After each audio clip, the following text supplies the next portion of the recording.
Hello, welcome to Triumphant Stories of Resilience podcast. I'm Dr. Kim DeRay, a trauma healing specialist, and I have a special guest today, Zach Wegehoft. Did I say that correctly? Perfect. Okay, and he's been in U.S. Special Ops Forces Command for 24 years and multi-facets of that. Yep. And a Green Beret for how long? Since 2008 is when I was first in the pipeline for that. Okay. And we were talking earlier about some of the things about resilience, because you've had resilience and you said you learned it, or people learn it, or they teach it. So talk about that, because that's really interesting in the face of trauma is, we don't think about learning resilience. We think about adapting, or I do in my line of work, adapting from this part where you get through the trauma, so there's some adaptation and the compensation of that. Sure. So yeah, there's this notion that everybody comes there already prepared in some aspect, and I think that couldn't be further from the truth. You get a giant sampling of the population who's just trying to do something that's perceived as exceedingly difficult. I think I don't think anybody enters into it with a misconception that it's going to be easy, but they come and they have only their prior experiences, trauma, whatever, to rely on, and that generally is insufficient for most people. I think that when you are exposed to a path that is only, from point A to point B, curated steps, and you have to follow that niche path, you are forced to adopt a sense of never quit. No matter how much I fail at this, I can't select myself out of this. Otherwise, I'm going to, ensure that I don't make it. But if I give it every opportunity and just give it my best, even though I totally screwed up yesterday, I'm going to learn to continue to do it despite failing time and time again, because it is the selection process for any special operations is never a sprint. It's always a marathon effort. The shortest timelines are a year and a half. The longest, 3 years plus. from the training, they're implementing resilience in that training It's a necessary adoption okay. to be able to succeed. So I think that you'll see people who are early on in the training. You'll see people who come from all different walks of life, and the commonality amongst those who generally tend to adopt the right mindset to make it through is that they don't rely on themselves for any of this. There's always a sense of higher power, higher responsibility.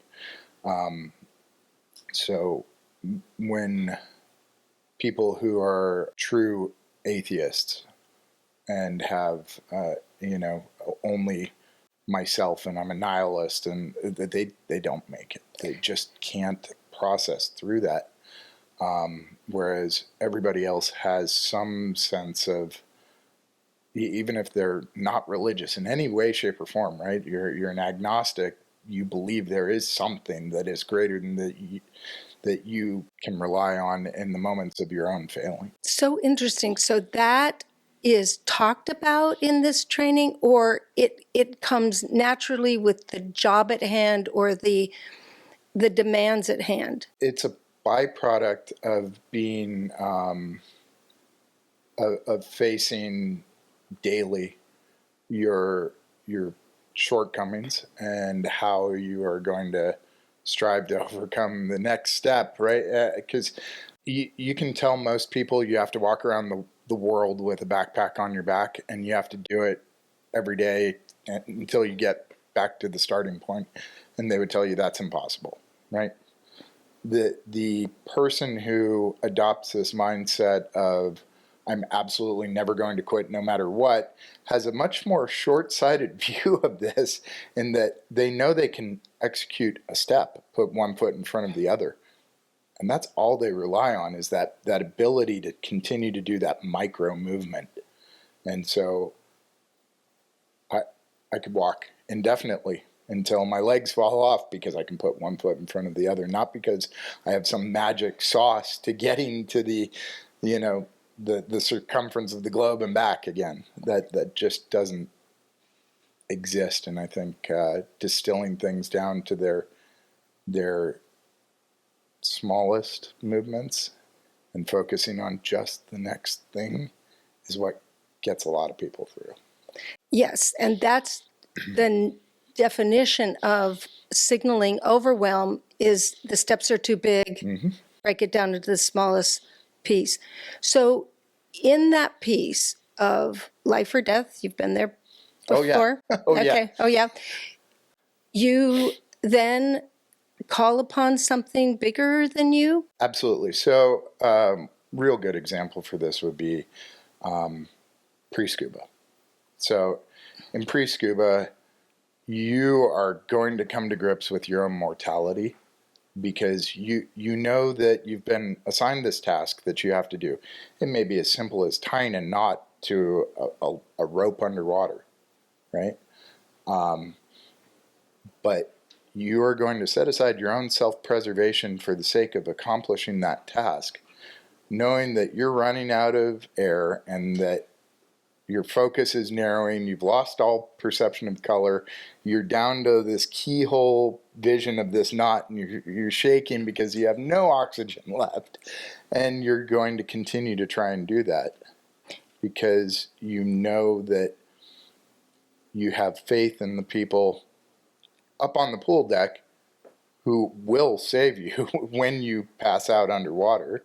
Wow. And these people have not just faith in the people beside them, but also there was, I have to rewind a little bit. So there was a struggle that I faced in this. Like my first time I had to go through pre-scuba, so many iterations, it was ridiculous. I've never successfully got through it on the first go. I was there in the middle of Hell Week having to do this underwater event again, and I'm just like, I'm done. I don't want to do this anymore. This is not fun. This has nothing to do with like my vision of my life ahead. Why am I being faced with this? And in that moment, I had a guy next to me just look at me, and he could tell there was something. He's like, just get this one done. Just this one. And he said that like 3 more times. As we did it 3 more. I just got little chills when you said that. So it was just get this one done. Okay. I'm like, it's not for me. It's because he asked me. That is the only reason that I'm doing this right now. Otherwise, I would be ringing a bell and gone, and I'm going to get a warm shower and a meal and goodbye. But no, he somehow noticed something on my face that indicated that I was at that moment of like, I have nothing left and I don't want to be here in this moment. And did you get that one done then? I got that one done. I got the next one done, and I got the next one done. Then I was done with that event that I really despised, and on to something else. Okay. And that was the closest I came to quitting in the selection process, was that right there. Yes. In the middle. So this is about hour 94 of 96 with no sleep. And so they do this intentionally to see, how your mental state declines and whether you have time dilation, to see things go slower around you or things are speeding up and you feel overwhelmed. Like they need to be able to see if you can understand how you process complete removing food, removing sleep, removing all the comfort items that we rely on to be able to support ourselves into things. We've stripped that all away, and we want to see how you function. So they put you in complete survival mode and see if you can logically. Yeah, there is no logic. At There, oh, 96 okay. hours, you're relying on one of two things. You're relying on either a previous experience of something like this, which very few of us had. I came in off the streets with absolutely nothing, and we started off with 280 kids, and I'm going to say kids because we were all. How old were you? I was 19 at the Okay, time. kids. Yeah, Okay. kids. So 280 of us start this endeavor, and 3 of us graduate over a fiscal year. So myself, Jared Petrus, and Daniel Rhymes are the only 3 who make it through this whole meat grinder over a year. And it's not because there's something special. It's because we had lots of faith in things other than ourselves and lots of interventions at the right time. Because they're definitely, nobody is an island. Nobody's capable of doing anything in this life on their own. You have to rely on other people. And for people to say, like, I'm absent faith. No, you're not. You go to a pharmacy and you expect that the drug you're going to be given is like the correct drug. You don't go home and test it. People have faith. They just Yes. don't necessarily have the introspection to know that they have faith in things greater than themselves. And then when you reinforce this belief that you're good enough, just your way, I'm like, no, it can't be me because I'm insufficient in all these ways, and I'm not anything special. Period. Like, no ifs, ands, or buts. I am like the baseline example of what can make it through special operations.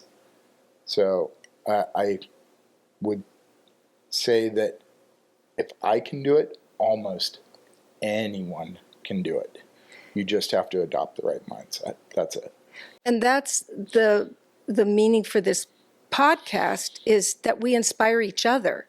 So at times you inspire others. That person that got you through inspired you. We all rely on this interconnected piece, and sometimes trauma rips us out of that, where we feel like we're alone, but we're not. No, you're never alone. Right. You're never alone. Like, even if you have no faith in a higher being, there are people on this earth who are thinking about you.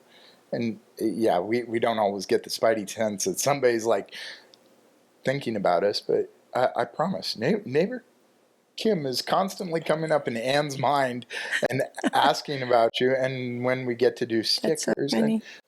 we still have all these things that we, as we weave ourselves in and out of people's lives, that they may have gotten way more from the experience with us than we could possibly know. Yes. It doesn't have to be some profound moment.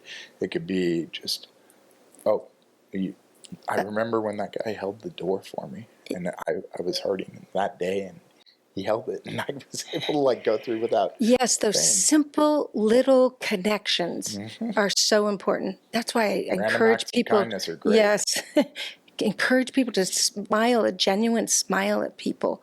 Yes, yeah, just that simple piece. I think that civility and chivalry is lacking in today's age, and I think that it would make profound differences in how people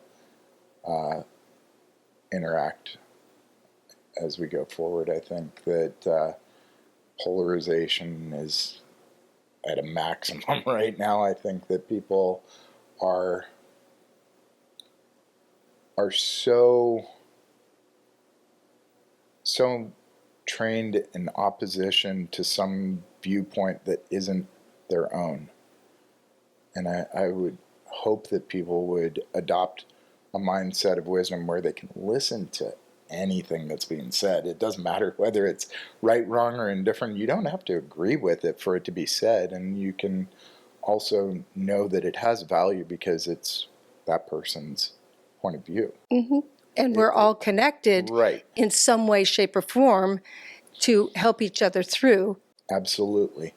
And when you see that that person is assigning value to that, it may give you just sufficient pause to be able to reevaluate your stance, hopefully, if you're being intellectually honest. Because I think, and I'm guilty of it too, of just, regurgitating other people's thoughts because I like watching YouTube. So,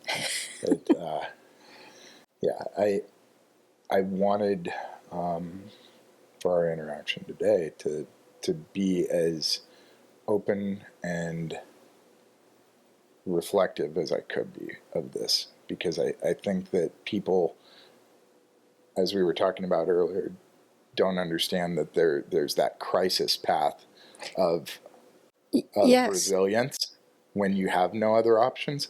And then what I would advocate for out of the general population is seeing things that are impediments that are going to be difficult is not always a bad thing.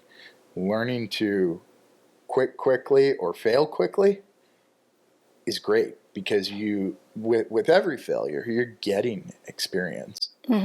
You never walk away from failure absent growth. Right. Yes. And If someone takes it like that, but so often it's, I failed, I'm not enough, I'm not worthy, I'm not, that's it's a not all about you. perspectives for some people with crisis or traumatic events. So you learn differently through the 24 years? Absolutely. Special Forces is slightly different from Navy SEALs, which is slightly different from Air Force Special Operations, right?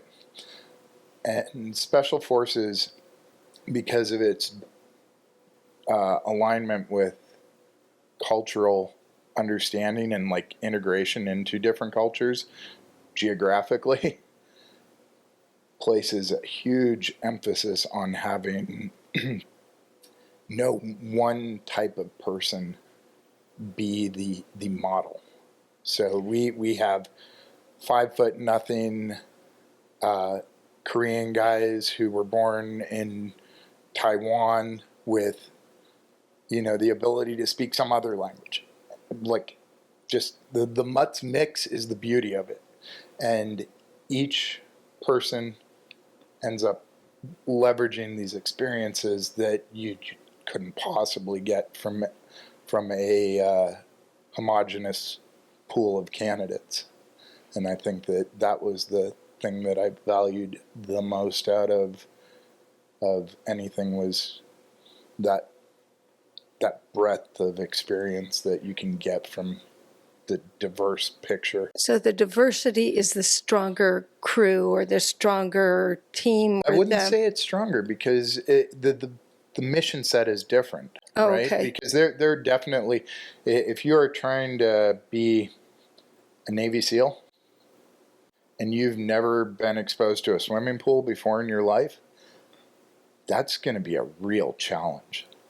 And I would say that having some pre-selective criteria, which, it narrows your focus, is a good thing for getting people to make it through, because you have to look at what is the common thread amongst all these candidates who are making it through this process. How do we then target those groups to get more through this meat grinder to the end? And I think that Australian SAS is the most homogenous thing I've ever seen, but they produce one heck of a product in a very good tactician who is capable of being tall, lanky, carrying lots of weight for a long distance. And the things that they select him for is For those missions or right, that absolutely. outcome. Okay. And it's for a very specific mission set, right? So I mean, don't say like, well, we're going to throw somebody who's never swam before in their life into this just to see if we can get 1 out of 1,000 through this. No, you're going to target your efforts, to coastal populations where generally people have swam in the ocean before and will not die the first time you throw them into the Pacific, right? Right. So how do you then transfer that knowledge that you have into civilian life and those capabilities, knowledge, wisdom into the lay people? The ability for you to actually know where you want to go is probably one of the greater challenges, right? Because we all have paralysis by analysis, Yes. and we all are subject to the Dunning-Kruger effect, right? So we think we have this, broad understanding early in our exposure to something, that as soon as you start learning any more about it, you realize you know You don't absolutely nothing. nothing. Yeah. And so I think that people should look at what they believe everybody knows, ask, and engage on those topics that they think are common to find out where it is that their expertise may actually lie. And I think that that would be an effective way of narrowing your focus to something that you obviously are good at, that you like, that you think is normal for everybody, that isn't normal for everybody. Right. And once you have a goal in mind, to be able to have not necessarily a path, because all too often you say, oh, I know the path, but knowing the path, walking the path, two totally separate things. Yes. And I think that's been covered ad nauseum, but you have to know where you want to get to, at least enough so that you're not standing still. Because indecision is worse than even retrograde. Like falling back is not a bad thing. If I have to go back to working at McDonald's again, oh, so be it. Right. Because I obviously need a shift of perspective. Mm-hmm. And that's not a bad thing. Because now, as I take a step back, the avenues that I need to go either side of the path that I was on that stopped me dead in my tracks may be really apparent. Okay, so when I work with people with trauma, and knowing what they want is really good, but oftentimes they don't because they have this huge block of indecision. So how would you say that you learned or learned from your crisis to take down the wall of indecision, to go which path to go on? Because when you're moving forward, whatever decision you make is the right decision. So I'm sure you're familiar with the concept of grounding, right? Yes. Indecision isn't always a bad thing. It's just a moment that you have to take as a task. So indecision is a task. It's a task where you have to set the conditions for your own success through indecision. You have to first drop it down to that lizard brain base instinct where get control over your breathing, because while it's an autonomic function, we need to make sure that we have a measure of control over it so that we can start then deliberately scripting out the next step, literally step. What are you going to step toward? What is the next thing? Well, I'm cold, wet, tired, and hungry, so I need to fix my homeostasis. I need my conditions to improve on a really rudimentary level. If I don't have shelter over my head, that is the first thing I'm heading for, is the overpass, so that I get some type of relief from the rain, right? Or whatever the cover looks like. So that's my next step, get to the overpass. Okay, well, I'm cold, wet, tired, and hungry, and under an overpass. Do I have a change of clothes? Can I change my socks? Can I do anything to improve my condition slightly? Okay, that's my next move. All right. how much time do I have before, if I have anything else in my life? Oh, I don't, because I don't have a job. I don't have family. I don't have anything to rely on. For me, I need to sit down and have a prayer. I'm going to take that moment to be grateful for the breath that I was able to take, the steps I was able to take, the cover over my head. Now that I've got a little bit of gratitude and realizing that it's not all about me, I'm going to do all right. The next thing is, how do I get to a place where I can get a shower and get some food?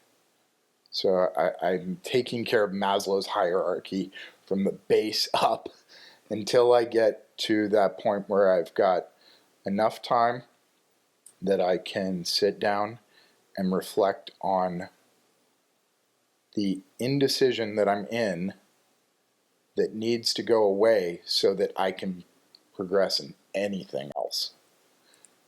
How do you choose the path, right? Because people are like, well, there's so many options. Well, great for you. That is awesome. That you have more than You two options. You have more than two options. Well, let's start, and this is a bit of a paper exercise, but it works well. And so I've had, at one point I had 2,500 students under me who all had the same thought going through their head. And so we come up with what's important in my life. And for me, there is a hierarchy to this that is really dead simple. I prioritize God first, then my wife, then my kids, then my job, because it's more important in supporting those efforts above than my extended family, than my friends. And if it isn't in that order, why? Why? Why isn't it in that order? And for someone to ask that of themselves. You need to know of yourself why your list looks different. Well, I don't have a wife. Okay, well, that's an easy one. Oh, I don't have kids. Okay, well, that's an easy one. So your work still needs to support you in your efforts above. Your work needs to become more important. And we're in this society where work is a bad thing. Oh, I need to be able to retire at 20. That's a horrible idea. We get gratification from good work. Yes. Good work. Yes. Right? Purposeful work. And my purposeful work can be at McDonald's. That is fine. Feeding people? Feeding Absolutely. people is absolutely it's instant gratification, because you see somebody who's hungry take that first bite, and you know you made that, and they do that, because that's the first good meal they've had in a while. There's intrinsic joy in seeing that the product of your labor fulfill somebody else. And that's a different way of going to work than getting a paycheck. Yeah. Money should never be the goal itself. It should be what you can get with money. Right? I know lots of people who are monetarily motivated for the sake of seeing the dollar sign go up in their bank account. Why? To what end? You're going to be unfulfilled no matter what that says. You could have 12 zeros after that. It's not going to matter. If that's the goal. If that's the goal. You will never seek, you'll never find joy from seeing dollar signs. You will find joy from what you can get with dollar signs, and you will find joy from, and I think that a distinction between joy and happiness needs to be made really clear. I agree. Because this lie we've been fed that, live your best life to seek your happiness. We're guaranteed the pursuit of happiness, but happiness is an emotion that's much more rare than we might give it credit for. Joy is something that in your worst moments, in that pool, when you are like, I am not going to make it through this next thing, that's a nice clean breath. I am taking joy in that breath. Right. Yes, I call it peace of mind, body, and heart. That so often people are seeking happiness and it's so fleeting, It is. but to come to the place where you're seeking peace, internal peace, no matter what's going on in this chaotic world, because none of us are going to get out of this chaotic world without some kind of crisis, trauma, stress, and we need to learn, be inspired. Thank you very much for these places where, and you gave us so many good practical ways of working through that nervous system dysregulation. You have to. Yes, and the paper part, I like how you have them write down the value Yeah, system. so when you have your value system aligned, then you can look at your options, right? And they become really clear. Mm-hmm. So, example of how I arrived in Arizona despite from the rooftop saying I was never going back to the desert ever again. We outlined our priorities on the left-hand side, and we put the locations that were under consideration, Arizona way down the list, and then we looked at how those fulfill each of these priorities, and the priorities are weighted, right? Because my number one is worth a lot more than my number N. And so in doing that and assigning like incrementally higher value on the things that are toward the top of my list, it made Arizona a really clear winner, which I never would have considered before. And then you had a direction, right? We realized that getting tied into community in the way that it is here, and that being around our family was critical toward our daughter's success. So looking at her not as her own line item, but the supporting entities beneath that now supporting her as a line item. So that decision moved up and moved up and moved up, and we end up, easily coming to the conclusion of one night we decided Arizona is the place. This is it. It made it clear. Move. Yeah, because you followed that place. And then I got to meet you. So that was like an extra treat. Super bonus. Yeah, super bonus. So I want to thank you for being here. I could talk all day because of these really huge concepts that are inspiring, and the part where people could gather so much from this insight of crisis, trauma, resilience in a different perspective. Mm-hmm. Thank you. Thank you. Thank you. I appreciate that you give me the opportunity to have a great conversation. It's a good conversation. I really love it. It's fun. So thank you very much. We have the next guest coming who has another inspiring story of resilience from a deadly stroke to thriving. So please join us on the next podcast of Triumphant Stories of Resilience podcast. Thank you, Zach. This was great. Thank you.